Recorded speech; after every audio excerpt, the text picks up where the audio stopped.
The end of the French and Indian War by 1761. By 1761, the fighting mostly stopped. Great Britain had taken control of nearly all French territories in North America. In 1759, General James Wolfe, a British commander, died in battle at the Plains of Abraham during the siege of Quebec, but his troops won the battle and captured the city from the French. This victory was a major turning point, leading to the fall of French power on the continent. Heavy losses in earlier battles.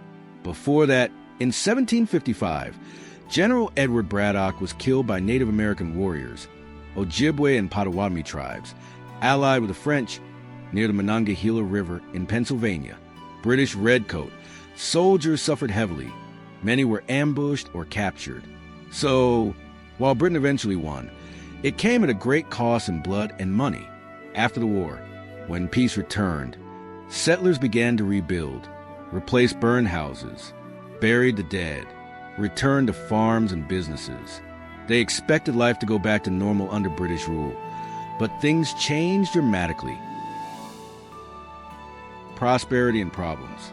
Before the war, the colonies had prospered under Britain. They had safe trade and military protection. British law gave stability.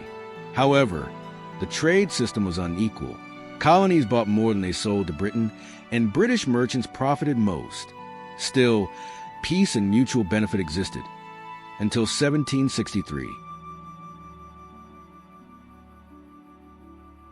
The Treaty of Paris, 1763, officially ended the war. It gave Britain control over most of North America, creating what was called Pax Britannica, British peace.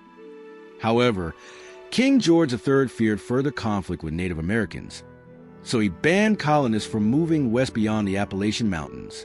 This angered both settlers, who wanted land, and native tribes. Pontiac's Rebellion. A native leader named Chief Pontiac of the Ottawa tribe, leading a council with the Potawatomi and Ojibwe, was furious that his people lost influence and trade. He led attacks, destroying British forts. Britain responded by sending 10,000 troops to Boston, supposedly to protect the colonies, but really to enforce control. Britain's financial crisis. Britain had won the war, but was deeply in debt, £140 million. Taxes in Britain were already high, so Parliament decided to tax the colonies instead.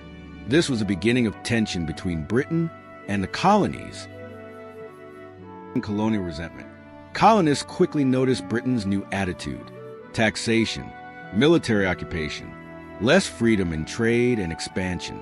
Agitators and writers started promoting dangerous ideas about freedom and self-government. Even wealthy Southern planners, like George Washington, became concerned about British control. George Washington's role. Washington, who had fought in the war, was respected and tall, 6 feet 2 inches.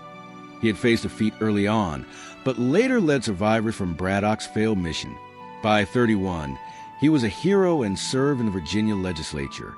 His leadership would soon become critical in the colony's path toward independence. Rise of a new identity. Over the next 14 years, 1763 to 1777, the British victory over France turned bitter for the colonists. People from different colonies, Massachusetts, Virginia, Rhode Island, South Carolina, began to unite. They talked in taverns and churches, realizing they shared common struggles.